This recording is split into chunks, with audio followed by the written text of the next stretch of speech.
첫 번째 질문을 이제 아마 고등학교 올라가서 시험을 한 번, 두 번 보고 나면 저런 얘기를 하는데, 제일 첫 번째 질문은 고3들도 많이 하는 질문이고요. 저 질문이 나오는 순간 글렀다라고 판단하시면 됩니다.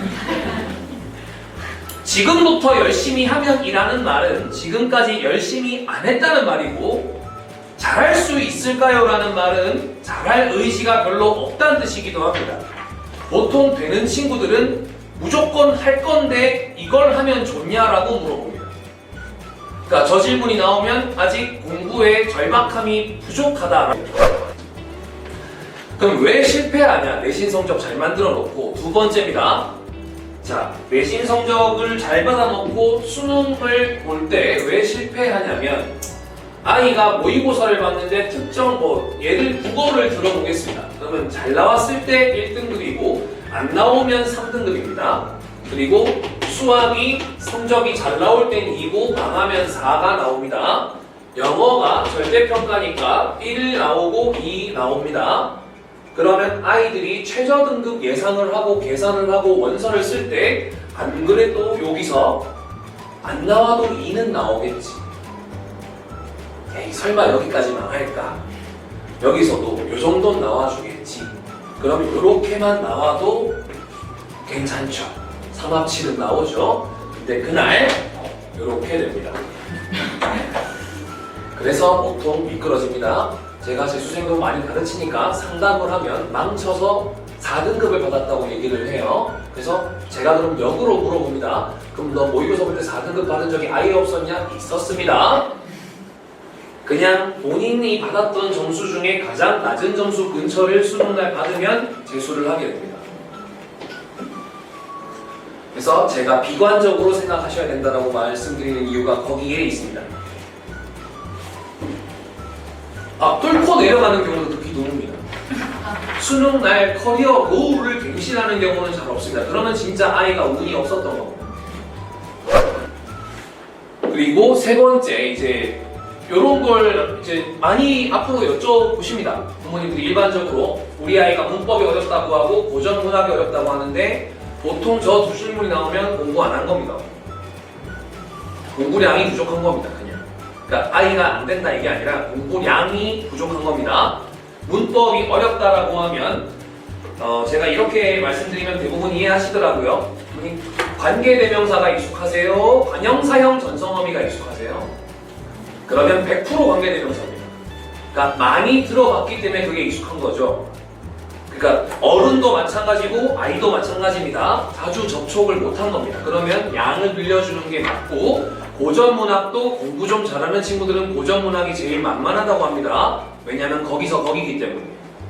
그러니까 저 두 가지가 어렵다고 하면 기본적으로 공부량이 부족하다라고 판단하시면 되고, 비문학이 어렵다고 하면 허수일 가능성이 굉장히 높습니다. 둘 중에 하나입니다. 비문학이 어렵다고 하면 얘는 찐 1등급이거나 아니면 4, 5등급일 가능성이 높습니다. 모의고사 풀 때 비문학 틀렸어라고 하면 문학 푸느라 시간을 너무 많이 써서 비문학 풀 시간이 없었을 가능성이 굉장히 높습니다.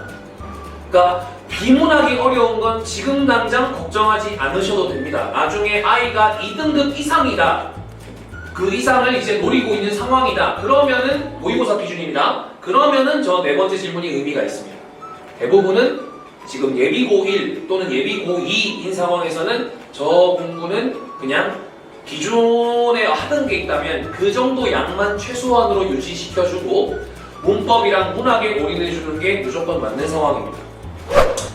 그 다음 다섯 번째, 이제 현재 중3 학부모님이시면 앞으로 겪게 되실 거고, 고1 학부모님이시면 곧 듣게 될 이야기인데, 정시를 준비를 하겠다라는 아이들이 나옵니다.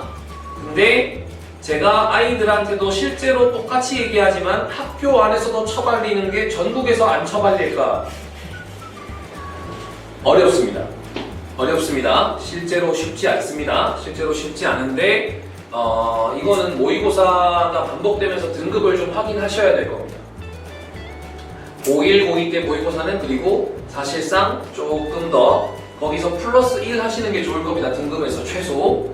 그렇게 성적이 보통 나올 거기 때문에 정시 파이터를 선언했다, 저 학생은 기본 재수가 심하면 3수, 4수까지 갈 가능성이 있습니다. 그걸 생각을 하시고 움직이셔야 됩니다.